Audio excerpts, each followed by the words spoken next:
अस्सलामुअलैकुम दोस्तों, क्या आप जानते हैं कि इंसानों के ऊपर कितने खतरनाक एक्सपेरिमेंट्स किए जा चुके हैं। जी हाँ, वो एक्सपेरिमेंट जिन्हें सुनकर आपका दिल दहल जाएगा। तो इफ टीवी के दोस्तों, इंसानों पर किए जाने वाले एक्सपेरिमेंट्स के बारे में जानने के लिए आपको आज की वीडियो को एंड तक देखना होगा। वीडियो शुरू करने से पहले आपसे गुजारिश है कि अगर अभी तक आपने हमारे चैनल को सब्सक्राइब नहीं किया तो बराए मेहरबानी हमारे चैनल को सब्सक्राइब करके वीडियो को लाइक जरूर करें, क्योंकि आप लाइक करते हैं तो हमारा हौसला बढ़ता है। आइए सबसे पहले मैनहट्टन प्रोजेक्ट के बारे में जानते हैं। आप में से बहुत सारे लोग ऐसे होंगे जो इसके बारे में पहले से ही जानते होंगे। असल में ये अमेरिका का एक सीक्रेट मिशन था।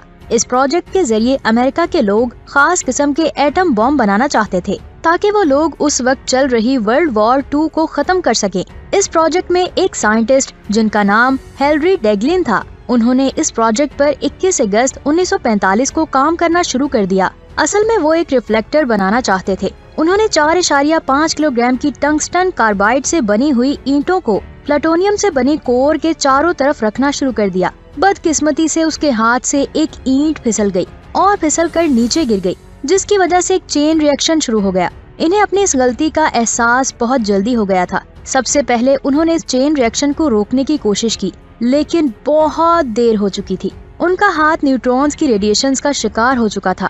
ये सब देखते ही फौरन उन्हें हॉस्पिटल पहुंचाया गया, लेकिन उनकी पूरी बॉडी में रेडिएशन पॉइजन फैल चुका था। इस हादसे के 25 दिन के बाद हैरी मर गए थे।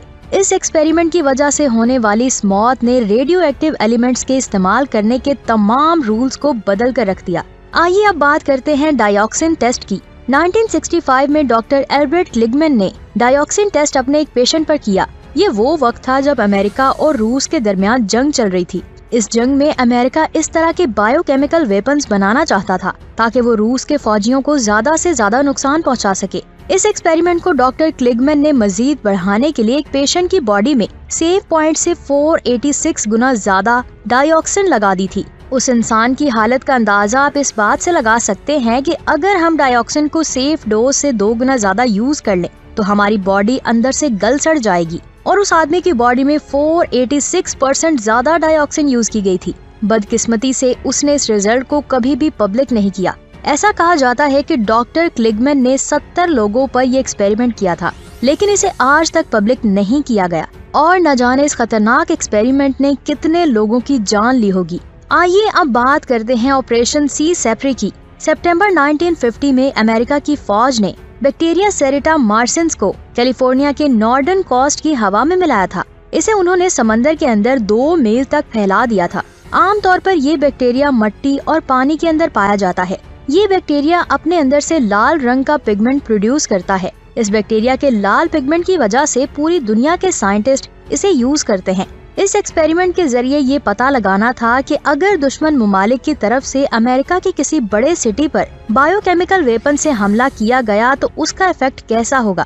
वहाँ की फौज ने आसपास की तकरीबन 43 प्लेसेस से सैंपल इकट्ठे किए ताकि वो ये पता लगा सकें कि इस बैक्टीरिया का असर कहाँ तक पहुँचा है। इसके रिजल्ट में ये सामने आया कि बैक्टीरिया ने न सिर्फ आसपास के बड़े शहरों को बल्कि कहीं दूर बसने वाले छोटे मोटे गाँवों को भी अपनी लपेट में लिया था। अमेरिका के बड़े शहर सैन फ्रांसिस्को में रहने वाले लाखों लोगों के टेस्ट किए गए और पता चला कि ये लोग इन्फेक्टेड हो चुके हैं। फौजियों को तो अपने इस एक्सपेरिमेंट में कामयाबी मिल गई, लेकिन उनकी इस कामयाबी ने लाखों लोगों को इन्फेक्टेड कर दिया। अब अमेरिका की फौज को ऐसा लग रहा था कि जो बैक्टीरिया हमने हवा में फैलाया है वो इंसानों के लिए जरा भी नुकसानदेह नहीं है। ऐसा सिर्फ फौजियों को लग रहा था, लेकिन सैन फ्रांसिस्को में रहने वाला हर आदमी इन्फेक्टेड हो चुका था। वो लोग जिन्होंने हाल ही में कोई सर्जरी करवाई थी वो तो अपनी जान से ही हाथ धो बैठे थे। इस बैक्टीरिया की वजह से बहुत सारी डेथ्स हुई, जिसकी वजह से उन्हें अपनी ये हरकत छुपानी पड़ी। लेकिन 1976 में इस बैक्टीरिया के बारे में अमेरिका के कई मैगजीन्स में आर्टिकल्स पब्लिक होना शुरू हो गए, जिसकी वजह से अमेरिका की गवर्नमेंट ने ये मान लिया कि हाँ, हमसे ये गलती हुई है। आइए अब मैं आपको MK अल्ट्रा के बारे में बताती हूँ। हो सकता है कि आपने इस एक्सपेरिमेंट के बारे में पहले भी सुना हो। 1950 और 1960 के दरमियान जब कोल्ड वार अरूज पर थी, उस वक्त अमेरिका को ये डर था कि कम्युनिस्ट कंट्रीज कुछ ऐसी टेक्निक्स का इस्तेमाल कर रही हैं जिससे इंसानों के माइंड को कंट्रोल किया जा सकता है। और इस टेक्निक का इस्तेमाल वो अमेरिका के उन फौजियों पर कर रहे हैं जिन्हें कैद किया गया है। अब अमेरिका इस चीज के अगेंस्ट कुछ एक्शन लेना चाहता था, जिसकी वजह से 1953 में MK अल्ट्रा को लॉन्च किया गया। ये एक सीक्रेट मिशन था जिसमें अमेरिका ने ऐसे ड्रग्स तैयार किए जो किसी भी इंसान को अगर दी जाए तो उसका माइंड कंट्रोल किया जा सकता है।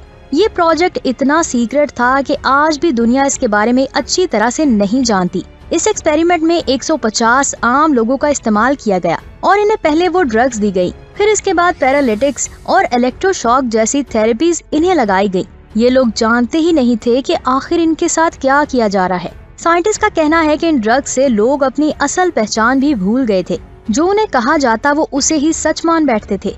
यहाँ पर मैं आपको बता दूं, 1953 और 1964 के बीच सैकड़ों लोगों को जानलेवा एक्सपेरिमेंट्स का हिस्सा बनाया गया और फिर 1973 में ऑफिशियली प्रोजेक्ट को बंद कर दिया गया। जब CIA से इस प्रोजेक्ट की इन्फॉर्मेशन मांगी गई तो उन्होंने कहा कि हमने कभी इस प्रोजेक्ट का रिकॉर्ड ही नहीं बनाया।